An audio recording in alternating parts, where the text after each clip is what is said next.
जी अस्सलाम वालेकुम। आज का जो मेरा टॉपिक ऑफ डिस्कशन है वो है कि गुस्सा या एंगर क्या है, ठीक है, कि गुस्सा या एंगर क्यों होता है, क्या है और क्या है जब गुस्सा हमें आता है और हमारी बॉडी के अंदर क्या चेंजेस होते हैं। तो इसके ऊपर हम बात करने लगे हैं कि गुस्सा या एंगर क्या चीज़ होती है। तो अगर मैं बात करूँ तो गुस्सा या एंगर जो है ना वो आपका एक डिफेंसिव मैकेनिज्म है कि ये हमारे इंसानों के अंदर भी होता है, जानवरों के अंदर भी होता है। ये हो गया एक डिफेंसिव मैकेनिज्म है और इसका मतलब ये होता है कि आप किसी को ये पावर करा रहे हैं कि आप उसको नुकसान पहुंचा सकते हैं। उससे बचने के लिए जो है ना आप एक रिस्पॉन्स देते हैं और जिसको आप कहते हैं ना कि एंगर, वो ये आपका वही रिस्पॉन्स है, डिफेंसिव मैकेनिज्म है आपका कि आप उसको डरा रहे कि नहीं मुझसे दूर हो, मैं तुम्हें नुकसान पहुंचा सकता हूं। अपने आप को बचाने के लिए आप एक रिस्पॉन्स दे रहे होते हैं, उसको हम कहते हैं। बात अगर हम करें तो आपको गुस्सा आ रहा है, ठीक है, जब आपको बहुत ज्यादा गुस्सा आया होता है तो आपकी बॉडी के अंदर कोई हार्मोन जो है वो रिलीज होना शुरू हो जाते हैं, ठीक है, स्ट्रेस हार्मोन जो है वो रिलीज होना शुरू हो जाते हैं। आपकी ब्लड सप्लाई जो है वो तब्दील होना शुरू हो जाती है, ब्लड सप्लाई के अंदर चेंजेस आना शुरू हो जाते हैं और उसका क्या है कि आपका जो ब्लड प्रेशर है वो बढ़ना शुरू हो जाता है, आपके जो चेहरा है वो रेडिश फेस होना शुरू हो जाता है, आपके मसल्स की तरफ जो ब्लड सप्लाई है वो तेज हो जाती है, यानी कि मसल्स की तरफ खून जो है वो ज्यादा जाना शुरू हो जाता है, आपके दिल की धड़कन जो है वो इंक्रीज होना शुरू हो जाती है, चेहरा जो है वो सुर्ख हो जाता है, रेडिश फेस हो जाता है, टैश में आ जाते हैं आप एकदम से, आपका चेहरा फुल जो है गाले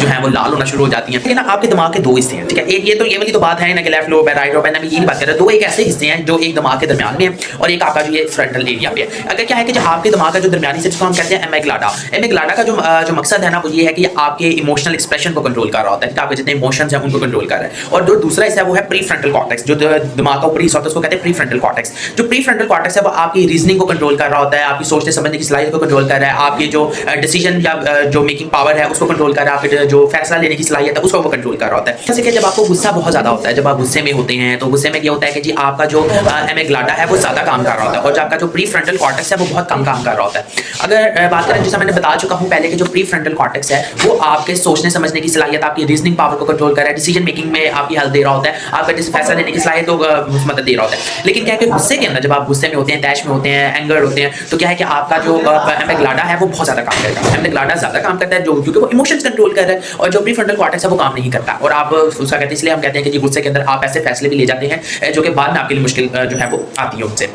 कि क्यों? इसकी वजह यही है कि जी सिर्फ जस्ट आपका जो एमिग्डाला था वो सिर्फ उसने इमोशंस कंट्रोल किए और जो प्रीफ्रंटल कॉर्टेक्स था आप कोई फैसला ही नहीं ले पाए।